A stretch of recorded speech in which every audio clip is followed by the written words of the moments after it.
Salut à toutes et salut à tous et bienvenue dans cette nouvelle vidéo sur la chaîne C'est mon avis. Aujourd'hui, je vais vous parler du Samsung A51 dont vous pouvez évidemment retrouver le déballage sur la chaîne. Et tout de suite, c'est parti pour le jingle.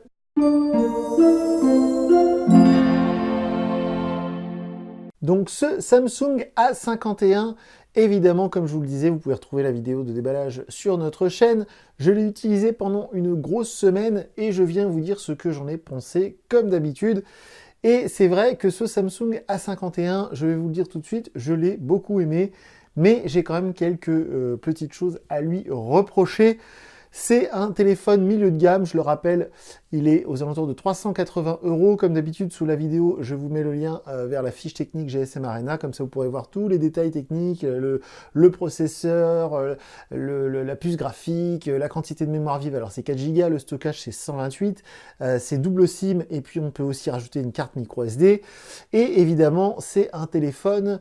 alors je dis évidemment, c'est pas si évident que ça, mais c'est la nouvelle gamme A51, donc tous ceux qui vont finir par un 1 et qui vont sortir là dans les semaines à venir chez Samsung, c'est du smartphone sous Android 10, Android Q, donc ça c'est vraiment une très très bonne surprise. D'ailleurs vous pouvez le voir tout de suite parce que c'est un thème sombre, c'est la grande mode des thèmes sombres, et je vais vous en reparler dans un instant. Et donc c'est One UI 2, mais ça, tout ça je vous l'avais déjà dit dans la vidéo de déballage. Par contre là, le téléphone je l'ai vraiment utilisé, j'ai mis ma SIM dedans, j'ai pris plein de photos, je m'en suis servi vraiment à fond et je viens donc vous dire ce que j'en ai pensé. Comme d'habitude, et je le précise, je le redirai à la fin de la vidéo, mais je le précise tout de suite pour celles et ceux qui ne connaissent pas encore notre chaîne. Sous la vidéo, je vous mets le lien vers notre test écrit, et dans ce test écrit, je mets un lien vers une galerie Google Photos, et donc je vous partage tout plein de photos et tout plein de vidéos que j'ai pris avec ce A51. Donc si vous envisagez de l'acheter et si vous êtes encore indécis, eh bien je vous conseille d'aller voir la galerie Google Photos que je vous partage, et comme ça vous pourrez vous faire votre propre avis sur la qualité photo de ce Samsung. Alors justement, on va parler tout de suite de la photo, comme ça ce sera fait. Alors effectivement, il y a un quadruple capteur, comme je le disais dans la vidéo de déballage, il y en a certains qui disent que ça ressemble à une plaque de cuisson, alors peut-être. En tout cas, moi je trouve ça vraiment voilà, très réussi, le design de ce téléphone me plaît beaucoup. C'est un grand smartphone, hein, vraiment, si on est sur un grand format, pour vous donner un exemple, c'est vraiment la taille identique à un iPhone 8 Plus, un iPhone 7 Plus. Par contre, ce qui est bien, c'est qu'il est très léger, parce qu'il est tout en plastique, il est très fin, donc ça, j'apprécie beaucoup, mais j'en reparlerai. On parlait donc de la qualité photo. Eh bien, je dois vous dire que oui, ok, d'accord, voilà, il fait de très belles photos. Je vous encourage à aller vous faire votre propre avis. Il y a un capteur ultra grand angle. Le capteur principal est aussi un petit peu grand angle, pardon.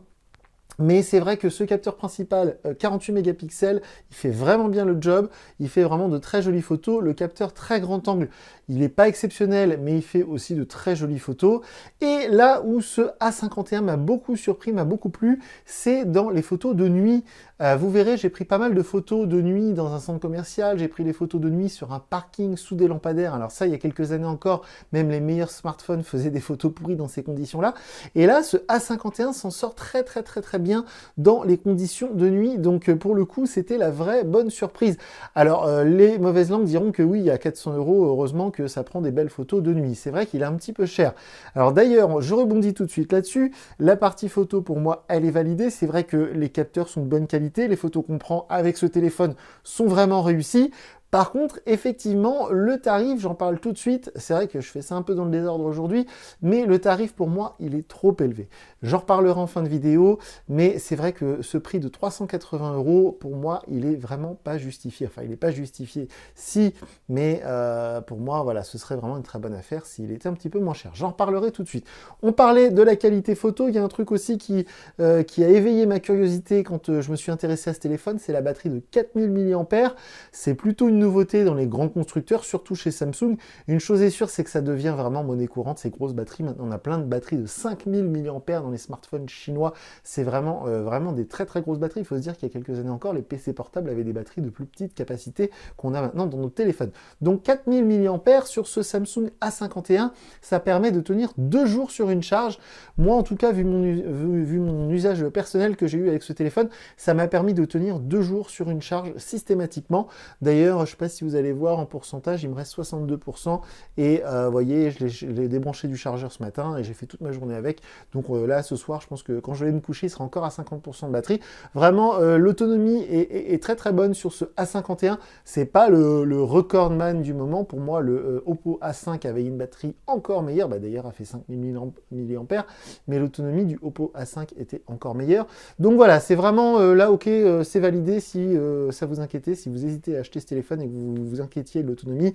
Non, non, c'est bon, franchement, l'autonomie est très bonne. Ensuite, au niveau, alors ça c'est plus personnel, mais au niveau design, utilisation au quotidien, au niveau ergonomie, etc., ça a été pour moi un vrai plaisir d'utiliser ce téléphone. Il est grand, il est léger. Moi j'aime beaucoup les téléphones fins et légers. C'est vrai que c'est un grand téléphone, mais il tient bien dans la main.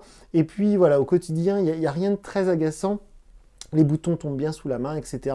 Cette interface Samsung One UI2, elle est vraiment très réussie. Et Android 10, ça apporte plein de petites choses très sympas au quotidien.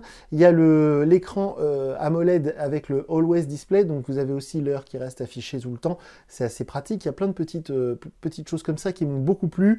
Cette caméra ici en poinçon, la caméra selfie, vous voyez, qui a un petit trou en haut. Moi, ça ne me dérange pas du tout. Au contraire, je trouve ça très élégant. Voilà, il y a plein de choses qui m'ont vraiment plu au quotidien sur ce téléphone.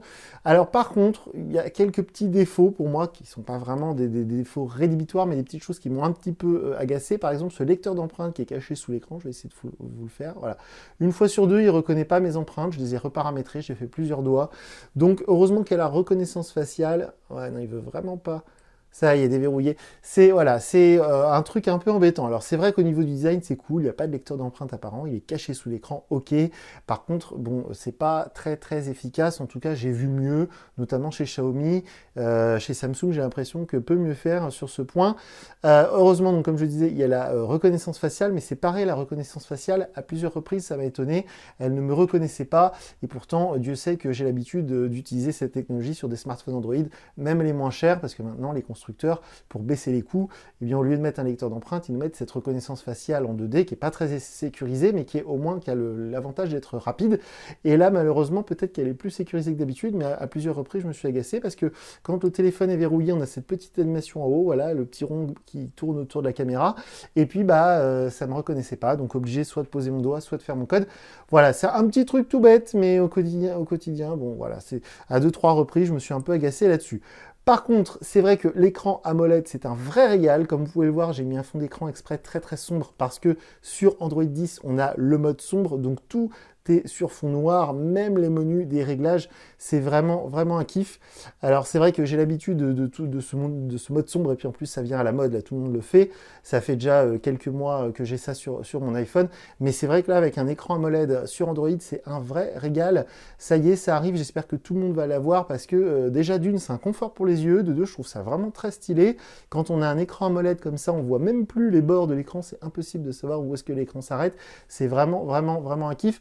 Donc c'est vrai que si vraiment, comment dire, vous aviez un peu peur, comme moi, que ce Samsung soit bourré de bonnes choses, mais que l'interface One UI vous gâche l'expérience, bah, pas du tout. Pour le coup, Samsung, ils ont vraiment rattrapé leur retard. L'année dernière, quand j'ai découvert One UI qui remplaçait TouchWiz, je me suis dit, oula, ça y est, Samsung, enfin, ils ont compris que TouchWiz, on n'en voulait plus. Et puis One UI, la première version, c'était un peu tiède. Ça y est, là, j'ai l'impression qu'ils ont vraiment sauté le pas. On peut paramétrer plein de trucs, on peut changer la taille des icônes, on peut vraiment faire plein de choses avec cette nouvelle interface One UI. Donc vraiment, bravo Samsung, pour le coup, vous avez bien rattrapé votre retard.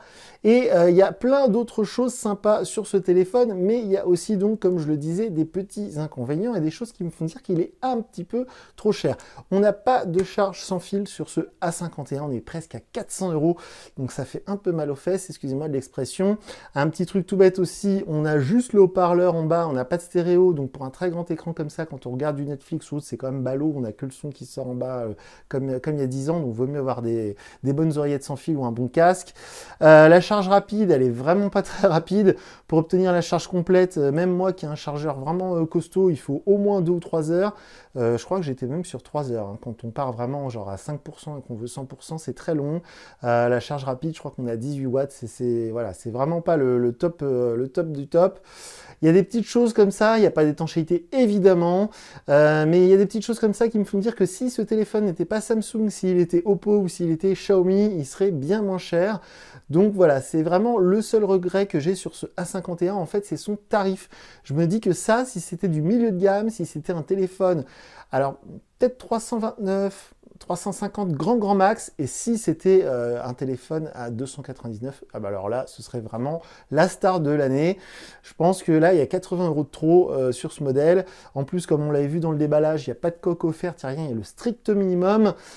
Voilà, c'est un petit peu ballot parce que vraiment, il est plein de bonnes choses. Moi, j'ai vraiment très apprécié, ça se dit pas beaucoup, j'ai vraiment apprécié utiliser ce A51 pendant une grosse semaine. Je pense d'ailleurs que je vais le garder encore un petit peu parce que j'ai mis ma deuxième carte SIM dedans et au quotidien, c'est vraiment pas mal.